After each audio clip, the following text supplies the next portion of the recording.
সিরাজগঞ্জ ৪ আসনে ত্রয়োদশ জাতীয় সংসদ নির্বাচনে পোস্টাল ব্যালটে চমক দেখিয়ে জয় পেয়েছেন জামায়াতে ইসলামের কেন্দ্রীয় সহকারী সেক্রেটারি জেনারেল মাওলানা রফিকুল ইসলাম খান। বৃহস্পতিবার রাতে উল্লাপাড়া উপজেলা সহকারী রিটার্নিং কর্মকর্তার কার্যালয় থেকে প্রকাশিত ১৪৭টি কেন্দ্রের ফলাফলে দেখা যায়, ধানের শীষ প্রতীক নিয়ে বিএনপির এম আকবর আলী পেয়েছেন ১,৬০,৪৫৮ ভোট। অন্যদিকে দাঁড়িপাল্লা প্রতীকে রফিকুল ইসলাম খান পান ১,৫৯,৬৯৩ ভোট। মূল ভোটে তাদের ব্যবধান ছিল মাত্র ৬৭-৬৫ ভোট। ফলে তখনও ফলাফল অনিশ্চিত ছিল। ভিম লিকুইড এখন মাত্র ৫০ টাকা, তেল চর্বি পরিষ্কার করে এক ধোয়াতে। পরে জেলা রিটার্নিং কর্মকর্তার কার্যালয় থেকে পোস্টাল ব্যালটের ফল ঘোষণা করা হয়।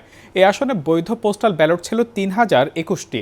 এর মধ্যে রফিকুল ইসলাম খান পান ২,১৭৯ ভোট এবং এম আকবর আলী পান ৮২০ ভোট। পোস্টাল ব্যালট যুক্ত হওয়ার পর চিত্র বদলে যায়। চূড়ান্ত গণনায় রফিকুল ইসলাম খান মোট ১,৬১,৮৭২ ভোট পান। বিপরীতে এম আকবর আলীর প্রাপ্ত ভোট দাঁড়ায় ১,৬১,২৭৮। ফলে ৫৯৪ ভোটের ব্যবধানে রফিকুল ইসলাম খান সিরাজগঞ্জ ৪ আসনে বেসরকারিভাবে বিজয়ী হন।